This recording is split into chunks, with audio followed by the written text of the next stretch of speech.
आज हम 29 दिसंबर 2025 की एक बहुत ही दिलचस्प कानूनी घटना पर बात करेंगे। ये उन्नाव बलात्कार मामले और कुलदीप सिंह सेंगर से जुड़ी है। हुआ ये कि दिल्ली हाई कोर्ट ने एक फैसला दिया और कुछ ही घंटों में देश की सबसे बड़ी अदालत ने उसे पलट दिया।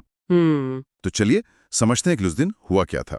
इन स्रोतों से जो सबसे बड़ी बात निकल कर आ रही है वो ये है कि सुप्रीम कोर्ट ने कुलदीप सेंगर को मिली अंतरिम जमानत पर रोक लगा दी। बिल्कुल, और यह खबर उस दिन की सबसे बड़ी ब्रेकिंग न्यूज़ थी। हाँ, सब कुछ बहुत तेजी से हुआ।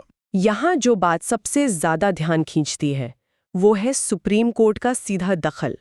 देखिए, आमतौर पर सुप्रीम कोर्ट निचली अदालतों के, खासकर हाई कोर्ट के जमानत के फैसलों में इतनी आसानी से दखल नहीं देता है। अच्छा, मतलब एक प्रक्रिया का सम्मान किया जाता है। हाँ बिल्कुल, लेकिन यहाँ ऐसा नहीं हुआ।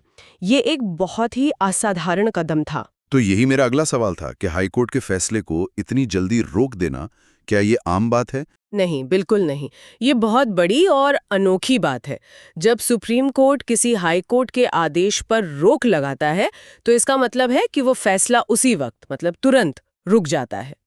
और इतनी तेजी से ऐसा करना, ये साफ दिखाता है कि सुप्रीम कोर्ट को पहली नज़र में ही लगा कि जमानत देने की वजहें शायद कानूनी तौर पर ठीक नहीं थीं। तो ये एक तरह से इमरजेंसी ब्रेक खींचने जैसा था?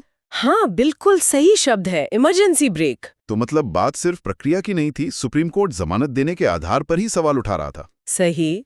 देखिए, जमानत देते वक्त अदालतें देखती हैं कि क्या आरोपी सबूतों से छेड़छाड़ कर सकता है या गवाहों को डरा सकता है। राइट। सुप्रीम कोर्ट का इतनी सख्ती से दखल देना यही दिखाता है कि शायद उन्हें लगा कि हाई कोर्ट ने इन बातों को, खासकर मामले की संवेदनशीलता को देखते हुए, सही वजन नहीं दिया। और हमारे स्रोत भी यही बताते हैं कि इस पर लगातार लाइव अपडेट्स आ रहे थे, मतलब इस पर पूरे देश की नजर थी। हाँ, और ऐसे फैसलों का एक सांकेतिक, मतलब एक सिंबॉलिक महत्व भी होता है। वो कैसे?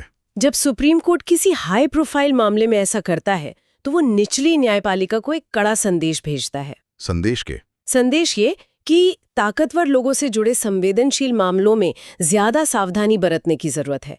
इससे न्याय व्यवस्था में आम लोगों का भरोसा भी बना रहता है। वाह, तो ये सिर्फ जमानत मिलने या ना मिलने की खबर से कहीं ज्यादा गहरा मामला है। बिल्कुल। ये तो अदालतों के बीच के संतुलन, उनकी शक्तियों और न्यायिक जवाबदेही की भी कहानी है। सही कहा आपने।